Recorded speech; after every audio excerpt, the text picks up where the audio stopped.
বিজ্ঞাপন আকারে প্রকাশ হওয়ার পরে আমরা ওটা বুঝতে পারবো। তবে সরকার আগে থেকেই একই দিনে, অর্থাৎ জাতীয় নির্বাচন এবং গণভোট একই দিনে হওয়ার ব্যাপারে তারা দৃঢ় অভিমত ব্যক্ত করেছেন।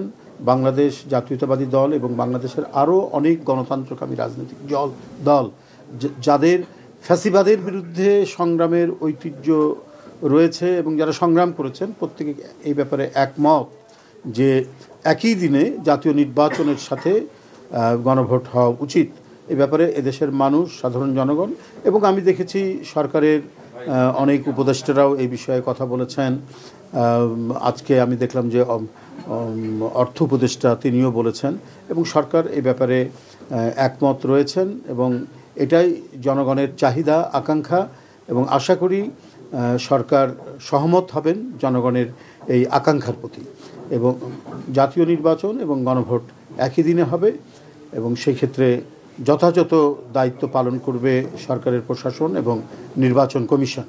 আমরা আগে দেখেছি যে একটা প্রশ্নই রাখা হয় অথবা স্পেসিফিকভাবে পয়েন্ট করে করে রাখলে পরে মানুষ এটা বুঝতে পারত। এটা যেটা উনি বলেছেন আমি দ্বিমত পোষণ করি না, তবে এখন কিভাবে রেখেছেন এটা সম্পূর্ণ মানে প্রজ্ঞাপন আকারে এটা প্রকাশিত না হওয়ার পর তো আমরা এ ব্যাপারে কোনো মন্তব্য করতে পারি না। আগে দেখা যাক কী হয়। আমি প্রথমেই বলেছিলাম যে এখানে কোনটা হা কোনটা না জনগণ কিভাবে দেবে এ ব্যাপারে সুস্পষ্ট ছিল না।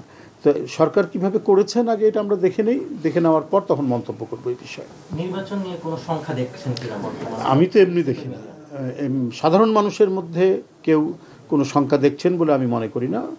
বাংলাদেশ জাতীয়তাবাদী দলও মনে করে না যে এই ব্যাপারে কোনো সংখ্যা আছে, কারণ মানুষের মধ্যে বহুদিন পর একটা অবাধ সুষ্ঠু নির্বাচন অংশগ্রহণ করার, নির্বাচনে যারা ভোটাররা ভোট দেওয়ার একটা আকাঙ্ক্ষা আছে, তাদের মধ্যে একটা উদ্দীপনা আছে, তারা একটা আনন্দমুখর পরিবেশে নির্বাচনে ভোট দিতে চায়। তো এই যে আনন্দমুখর পরিবেশ, সেই পরিবেশ বিঘ্ন হওয়ার মতো আমি এখন পর্যন্ত কোনো নিদর্শন দেখছি না বা কোনো উপাদান যে ভেসে উঠেছে সমাজের মধ্যে সেটাও দেখছি না। বরং একটি অবাধ সুষ্ঠু ইনক্লুসিভ নির্বাচন রমজানের আগেই অনুষ্ঠিত হবে, যেটির অঙ্গীকার সরকার করেছেন এবং সেখানে প্রত্যেকটি ভোটার এবং রাজনৈতিক দল স্বতঃস্ফূর্তভাবে অংশগ্রহণ করবেন, এ আমার দৃঢ় বিশ্বাস।